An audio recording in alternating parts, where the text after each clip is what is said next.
The Book of Nahum, Chapter 1. The burden of Nineveh, the book of the vision of Nahum the Elkoshite. God is jealous, and the Lord revengeth. The Lord revengeth, and is furious. The Lord will take vengeance on his adversaries, and he reserveth wrath for his enemies. The Lord is slow to anger, and great in power, and will not at all acquit the wicked. The Lord hath his way in the whirlwind, and in the storm, and the clouds are the dust of his feet. He rebuketh the sea, and maketh it dry, and drieth up all the rivers. Bashan languisheth, and Carmel, and the flower of Lebanon languisheth. The mountains quake at him, and the hills melt, and the earth is burned at his presence, yea, the world, and all that dwell therein. Who can stand before his indignation, and who can abide in the fierceness of his anger? His fury is poured out like fire, and the rocks are thrown down by him. The Lord is good, a stronghold in the day of trouble, and he knoweth them that trust in him. But with an overrunning flood he will make an utter end of the place thereof, and darkness shall pursue his enemies.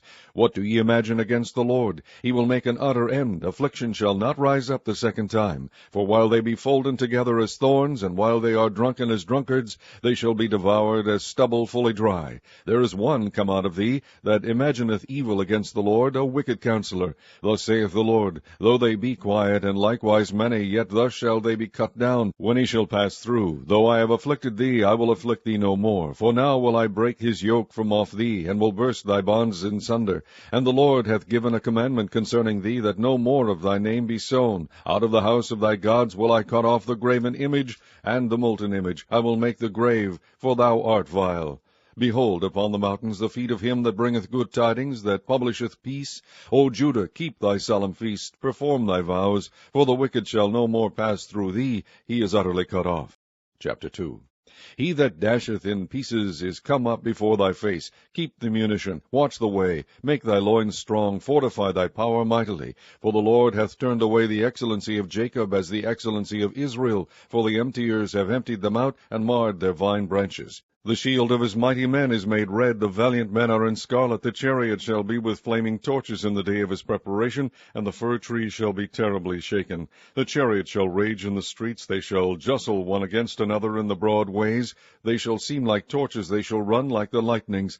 He shall recount his worthies, they shall stumble in their walk, they shall make haste to the wall thereof, and the defense shall be prepared. The gates of the river shall be opened, and the palace shall be dissolved, and Huzzab shall be led away captive. She shall be brought up, and her maid shall lead her, as with the voice of doves tabering upon their breasts. But Nineveh is of old like a pool of water, yet they shall flee away. Stand, stand, shall they cry, but none shall look back. Take ye the spoil of silver, take the spoil of gold, for there is none end of the store and glory out of all the pleasant furniture. She is empty and void and waste, and the heart melteth, and the knees smite together, and much pain is in all loins, and the faces of them altogether blackness. Where is the dwelling of the lions, and the feeding place of the young lions, where the lion, even the old lion, walked, and the lion's whelp, and none made them afraid? The lion did tear in pieces enough for his whelps, and strangled for his lionesses, and filled his holes with prey, and his dens with raven. Behold, I am against thee, saith the Lord of hosts, and I will burn her chariots in the smoke, and the sword shall devour thy young lions, and I will cut off thy prey from the earth, and the voice of thy messengers shall no more be heard.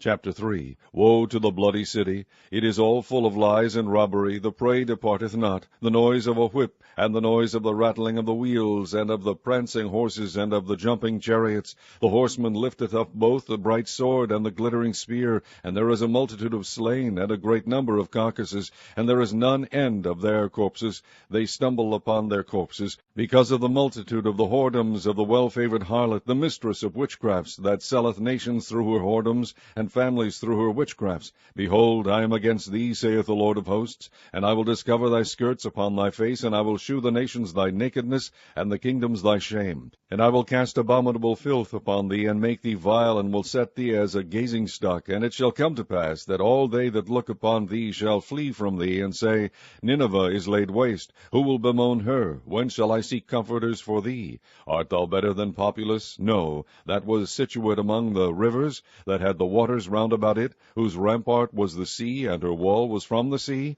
Ethiopia and Egypt were her strength, and it was infinite. Put and Lubim were thy helpers, yet was she carried away, she went into captivity. Her young children also were dashed in pieces at the top of all the streets, and they cast lots for her honorable men, and all her great men were bound in chains. Thou also shalt be drunken, thou shalt be hid, thou also shalt seek strength because of the enemy. All thy strongholds shall be like fig trees with the first ripe figs. If they be shaken, they shall even fall into the mouth of the eater. Behold, thy people in the midst of thee are women. The gates of thy land shall be set wide open unto thine enemies. The fire shall devour thy bars. Draw thee waters for the siege. Fortify thy strongholds. Go into clay, and tread the mortar. Make strong the brick kiln.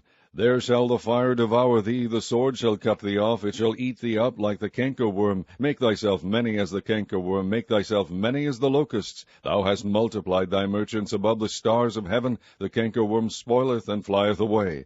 Thy crowned are as the locusts, and thy captains as the great grasshoppers, which camp in the hedges in the cold day. But when the sun ariseth, they flee away, and their place is not known where they are. Thy shepherds slumber, O king of Assyria. Thy nobles shall dwell in the dust. Thy people is scattered upon the mountains, and no man gathereth them. There is no healing of thy bruise. Thy wound is grievous. All that bear the bruit of thee shall clap the hands over thee. For upon whom hath not thy wickedness passed continually?